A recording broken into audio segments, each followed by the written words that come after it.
Take a look at the bigger picture here, the standings. We know the Clippers, they're holding steady in the 4th spot.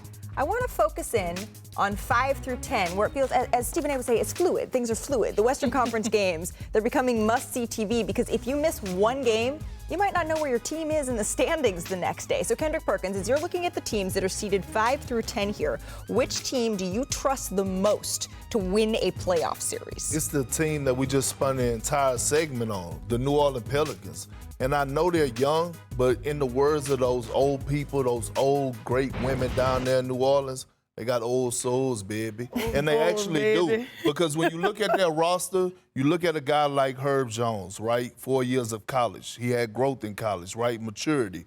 You look at Trey Murphy, 3 years of college. And so when I think about the depth and the way that they play at the wing position, they could play with the best of them. And you need that. You need a Brandon Ingram. You need guys to neutralize the depth of Paul George, Kawhi Leonard, if they happen to match up, or Kevin Durant and Devin Booker. And then they have an Energizer Bunny and Jose Alvarado. When he come in off the bench. So I look at the big tandem in Zion and Valanciunas. Really, Willie Green got this team attention. And C.J. McCollum, not only is he the leader overall when it comes down to the NBA, he's the leader of that team. Mr. President.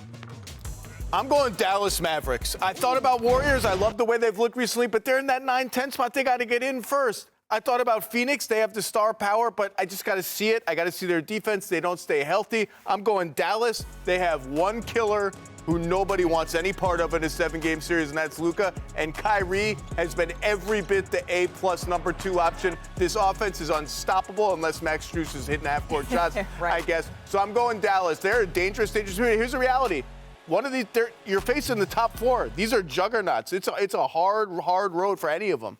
What's going to be interesting as we go into the final weeks of the season is the jockeying in the lower part of the Western Conference. Do teams, would they rather get a shot at a younger not playoff tested Minnesota team, Oklahoma City team versus Denver, the Clippers? That's going to be interesting to see if teams might prefer to match up early with them, with a team that just hasn't shown us yet they can win in the postseason. Yeah, and what I noticed, Wode, from the standings is clearly I like the Pelicans here as surprising some people, especially considering that they've given themselves buffer in the standings. But I also like the Mavs because people aren't talking about how this is the most clutch team in basketball. They have the best clutch record. They're 17-7. It could have been 17-6 based off of what happened versus the Cleveland Cavaliers. But they have 2 of the most clutch players in Luka, who loves daggers, and Kyrie Irving.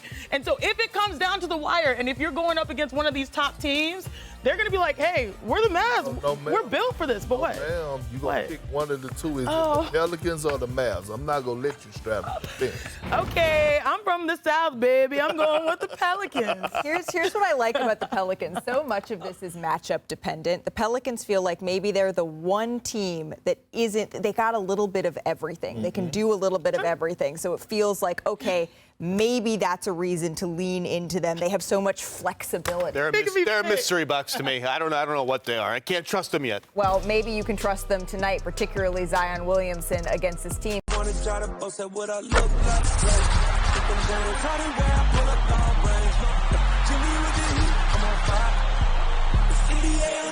NBA